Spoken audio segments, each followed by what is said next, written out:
O benefício por incapacidade permanente é a antiga aposentadoria por invalidez. Essa mudança no nome, ela ocorreu após a reforma da Previdência em 2019, mas o benefício ele continua o mesmo e tem por objetivo garantir a subsistência do segurado que, devido a doenças ou acidente, está incapaz permanentemente de exercer qualquer tipo de atividade remunerada que lhe garanta a subsistência. Em outras palavras, o objetivo do benefício por incapacidade permanente é promover uma fonte de renda para que a pessoa incapacitada tenha condições de promover a manutenção e qualidade de vida diante das limitações impostas pela condição de saúde. Para ser elegível a esse benefício, é necessário passar por uma avaliação médica junto ao INSS, que vai verificar o estado de saúde do trabalhador e determinar se ele possui capacidade de continuar trabalhando ou não. Além disso, é preciso preencher alguns requisitos. Primeiro, ser segurado do INSS.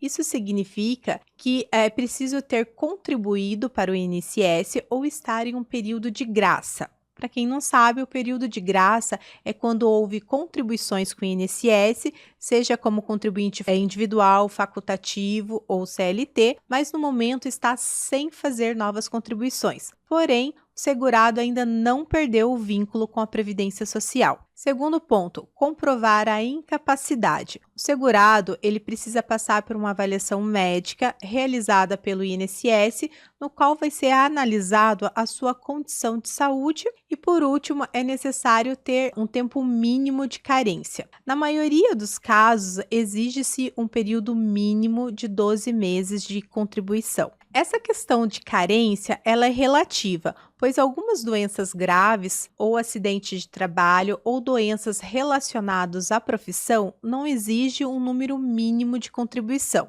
Essa lista de doenças que isentam o segurado do período de carência, ela tem previsão numa portaria interministerial 22 de 2022, que é a portaria atualizada, que inclusive ela já colocou algumas novas doenças e afecções. Existe uma lista de doenças que isenta o segurado do período de carência e ela tem previsão na Portaria Interministerial 22 de 2022, que atualizou a lista de doenças e afecções que isentam essa necessidade de 12 meses de contribuição. Vou deixar aqui do lado quais são essas doenças. No caso dessas doenças, basta que o segurado, caso seja empregado, tenha trabalhado um único dia, ou caso seja segurado facultativo ou contribuinte individual, tenha realizado uma única contribuição à Previdência Social antes da data de início da incapacidade gerada para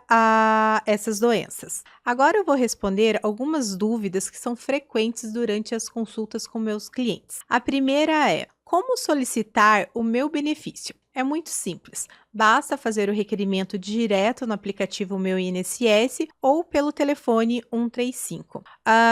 Uma segunda questão é: o que eu devo levar no dia da perícia? É preciso levar a carteira de trabalho, o RG e toda a documentação que comprove a incapacidade para o trabalho. Terceira pergunta: existem algumas doenças específicas que geram o direito à aposentadoria por invalidez? A resposta é não. Não existe uma lista de doença que vai gerar o direito ao auxílio-doença ou aposentadoria por invalidez. O que garante o direito a esses benefícios é justamente a incapacidade para o trabalho laboral. Portanto, o que será avaliado não vai ser a doença em si, mas qual o impacto do estado de saúde geral na capacidade para o trabalho ou ocupação do segurado. Outra dúvida é quanto à conversão do auxílio-doença em aposentadoria por invalidez. É possível fazer a conversão do auxílio-doença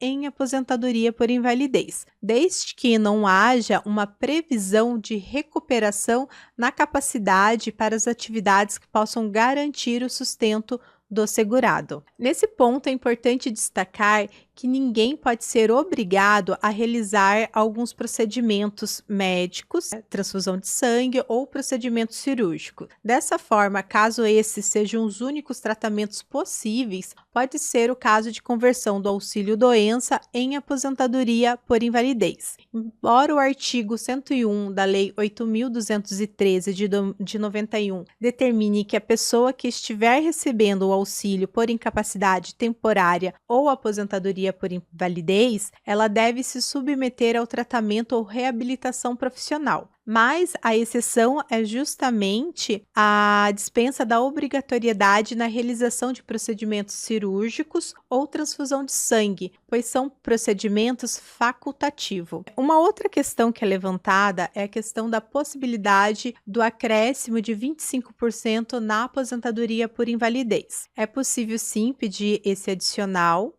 independentemente do tempo de aposentadoria do segurado, desde que se comprove a necessidade de assistência permanente de um terceiro, desde que seja comprovada a necessidade da assistência de um cuidador. Existe uma tabela no anexo 1º do Decreto 3.048 de 99 que traz a relação de algumas doenças que geram o direito de pedir esse acréscimo de 25%. De qualquer forma, a relação das enfermidades descrita no anexo 1º, ela não pode ser considerado como um rol taxativo, são apenas alguns exemplos, porque a lei prevê que o único requisito para o acréscimo de 25% é justamente a necessidade de uma assistência permanente de outra pessoa. Outra pergunta é de quanto em quanto tempo é necessário realizar a perícia no INSS. Por mais que a lei previdenciária indique que seja a cada 2 anos, na prática o INSS não possui estrutura para realizar a reavaliação de todo mundo que recebe um benefício por incapacidade permanente.